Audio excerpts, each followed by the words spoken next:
नमस्कार। एक दिन की बात है। द्रौपदी आश्रम के बाहर खड़ी थी। तभी हवा से एक सुंदर सा फूल उड़ता हुआ उसके पास आकर गिरा। द्रौपदी ने उस फूल को उठाया और भीम के पास जाकर बोली कि देखो, कितना सुंदर फूल है। क्या तुम ऐसे कुछ और फूल मुझे लाकर दोगे? यह कहती हुई वे हाथ में फूल लेकर युधिष्ठिर के पास चली गई। द्रौपदी की इच्छा को पूरा करने के लिए भीम उस फूल की खोज में निकल पड़ा। चलते चलते वो पहाड़ की उस घाटी में जा पहुंचा जहाँ केले के पेड़ों का एक बहुत बड़ा बगीचा लगा हुआ था। बगीचे के पास एक बड़ा सा बंदर रास्ता रोककर लेटा हुआ था। भीम की तरफ देखकर उस बंदर ने कहा, मेरी तबीयत ठीक नहीं है, मैं अस्वस्थ हूँ, इसलिए लेटा हुआ हूँ, और मेरी अभी अभी आंख लगी थी और तुमने आकर मेरी नींद खराब कर दी। तुमने मुझे क्यों जगाया? एक बंदर को मनुष्य की तरह उपदेश देता देखकर भीम को बड़ा क्रोध आया। उसने उस बंदर से कहा, जानते हो मैं कौन हूँ?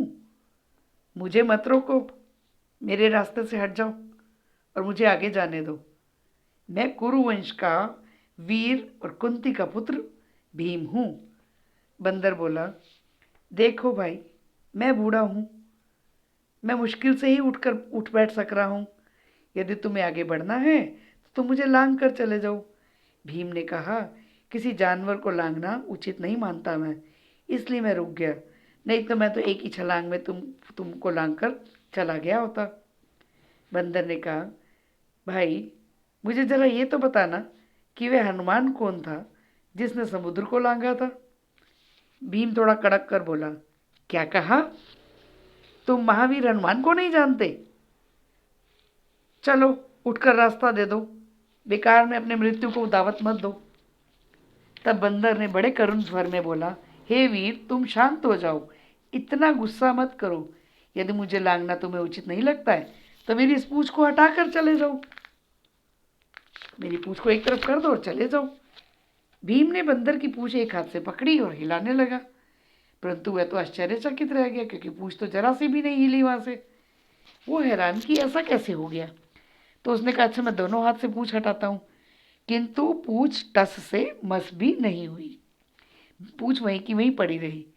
अब भीम बड़ा लज्जित हुआ, उसे बड़ी शर्म आने लगी कि मैं दो हाथ से एक पूंछ तक को नहीं ला पा रहा। अब उसका अभिमान भी जो है टूट गया। उसे बड़ी हैरानी होने लगी कि मुझसे अधिक ताकतवर ये कौन है। भीम के मन में बलिष्ठ और वीरों के लिए बड़ी ही श्रद्धा थी। अब वो विनम्र होकर बोला, मुझे क्षमा करें और बताएं कि आप कौन हैं? हनुमान ने कहा, हे पांडुवीर, मैं ही हनुमान हूं। हे वानर श्रेष्ठ, मुझसे बढ़कर भाग्यवान और कौन होगा जो आपके मुझे दर्शन हुए। यह कहकर भीम ने बड़े ही सम्मान से झुककर हनुमान जी को प्रणाम किया।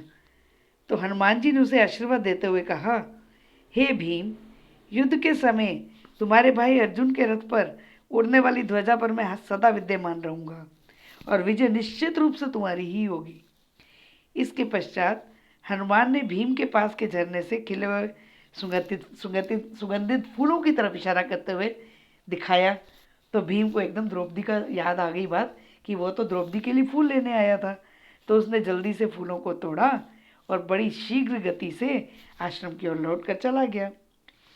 तो आपने कभी देखा होगा कि महाभारत के युद्ध का जब भी चित्र होता है रथ का, तो उसके ध्वजा पर, पीछे ध्वजा पर हनुमान जी की फोटो जरूर रहती है। तो ये उसी बात का एक प्रूफ है, सबूत है, क्योंकि वास्तव में जब युद्ध हुआ था ना, तो हनुमान जी उस रथ की ध्वजा पर विराजमान ही थे, ध्वजा यानी झंडे पर। और ये जहाँ पर ये घटना जो अभी मैंने आपको सुनाई है ना, कि वीर हनुमान का की पूंछ को भीम जी हटा नहीं पा रहे थे, तो ये घटना हुई थी अलवर में। सरिस्का नाम के एक वन है, सरिस्का में एक मंदिर बना हुआ है, पांडुपोल, उसी की याद में ये मंदिर बना हुआ है, क्योंकि घटना उसी स्थान पर ही हुई थी। और कभी आप लोगों को मौका लगे तो अवश्य ही इस मंदिर के दर्शन करके आना। चलिए, अब मैं अपनी इस अध्याय का समापन करती हूँ। और अगर आपको ये पसंद आए तो प्लीज़ लाइक करिएगा और जो है चैनल को सब्सक्राइब करिएगा। और हो सके तो इस एपिसोड को शेयर भी करिएगा। धन्यवाद।